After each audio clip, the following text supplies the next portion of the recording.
My name is Sandra. I was diagnosed with breast cancer when I was 34 years old. I had bilateral mastectomy, and I've also had oophorectomy and a hysterectomy.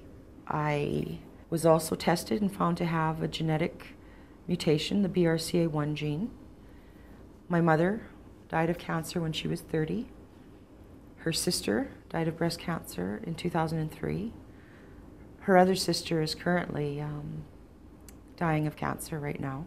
My two sisters, myself, there's just so many that my brain is ticking and going through my family tree because there isn't a generation of our family where cancer hasn't touched it. So it's like my cousin cancer, that family member that you don't want to invite to family functions, but they come anyway, and they stay late. I mean, that's what it's like in my family. There's just so many of us that I feel almost numb to it.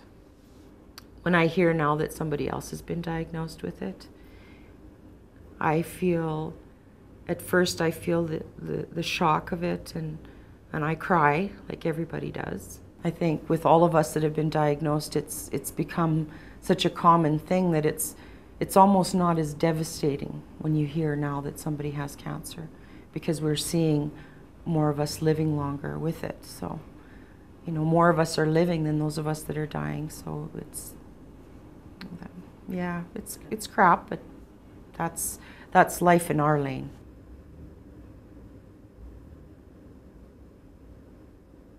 Out of everything that I've been through, the waiting was the hardest thing, that I had to wait and wait, because I felt every second of the day. Like the day didn't fly by, and there was never a moment where it wasn't on my mind or in my heart. I carried in my heart the knowledge that my mother had died of cancer and left 4 children behind. I had 4 children. I was young, she was young. The whole time I just thought I was going to die.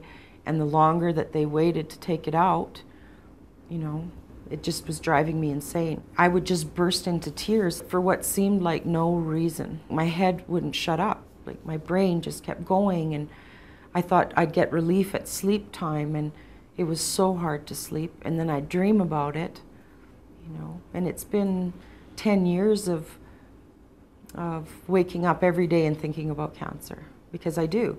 When I get dressed, I'm reminded.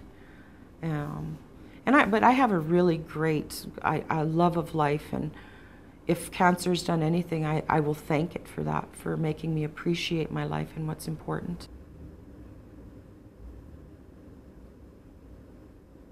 I withdrew from my children completely because I believed that I was going to die. So I thought I was preparing them for a life without me. So I didn't include them in any part of my healing journey. I thought I was protecting them. That was the biggest mistake that I made, by not allowing them to be a part of it, to help me through it, for them to, because the disease doesn't just hit the patient. It's your family and your friends, and they feel it. And I know now, I hope I never have to do that again, but I know now that, to let other people know, share it with your family.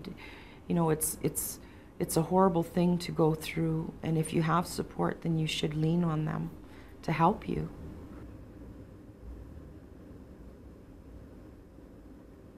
And once I absorbed the information, I told him that I wanted to have both breasts removed. Although the cancer was only in my left breast, I wanted to have them both taken.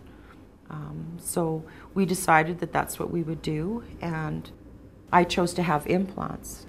And then it was the final surgery, which was reconstruction of nipples, because they had to remove all of the tissue as much as they could. They couldn't save my natural nipples and reattach them. So we made man-made nipples from skin on the side, right under my arms. So, and that was very difficult, a very difficult thing. I would say to any woman that's going to consider that surgery, to make sure that you and your surgeon are on the same page, that you understand exactly what's going to be done before he puts you to sleep. because my definition of a nipple and the surgeon's definition of a nipple, they were different. So, you know, I had to accept, you know, some really, what I thought was really, I could say like Frankenstein porno movie or something, where they sewed on this great big piece that I wasn't expecting. It's like looking for normal again. Will my life ever be normal again? I never had that opportunity. There wasn't a point where I could just pause and allow this to happen, like to sit back and relax, because at the time, really, I was a single mom. I had the 4 girls. They needed, like, I was the only person at that time bringing food on the table, paying the rent. So although I was sick, I still needed to work. I had to drop out of university. A good thing was that I was just doing some freelance writing at the time, so I was able to maintain that. I don't think I've ever really come back to normal, but now I'm at the point where I'm looking back and seeing, man, that was a big bump in the road, but I'm okay. I'm here, and we're looking forward, and if cancer comes back, I'll deal with it then. But I'm not afraid of it. I'm not afraid of it. Everybody will die at some point in time. But it's not about how I die, it's about how I live my life, and that's what I'm doing. I'm living my life. I give no more power to cancer. It took enough from me.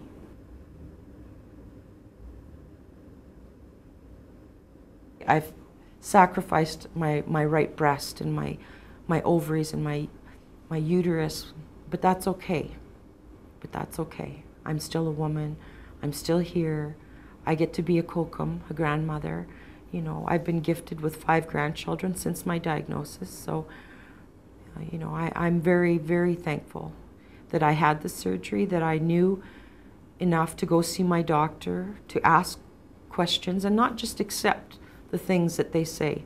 When you know that something's wrong with your body and you've brought it up with your physician, if you're not happy with what he said to you or she said to you, go see another doctor until you feel comfortable.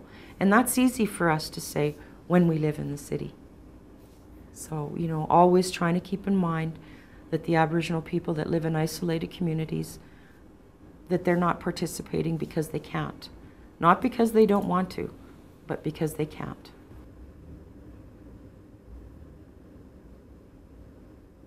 I'm an Aboriginal woman, and trying to deal with the social disparities that a lot of Aboriginal people face, the geographic isolation, you know, why is it that they're not participating in screening, and you know, they're not so willing to talk about cancers, particularly when it becomes cancers in the breast or, you know, your ovaries, your uterus.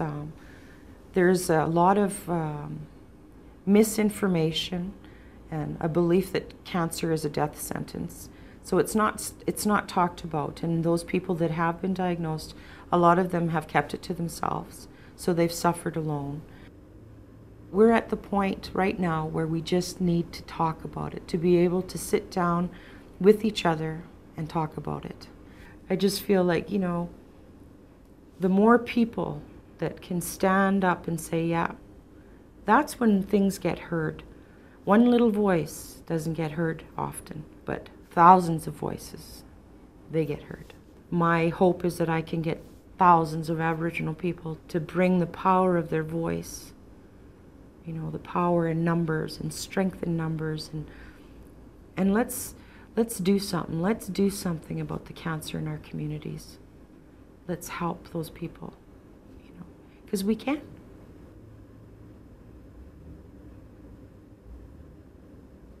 I don't call myself a survivor. I call myself a breast cancer warrior, because I'm still fighting. You know, knowing that you have a genetic mutant. You know, even finding out that it was a mutant was funny.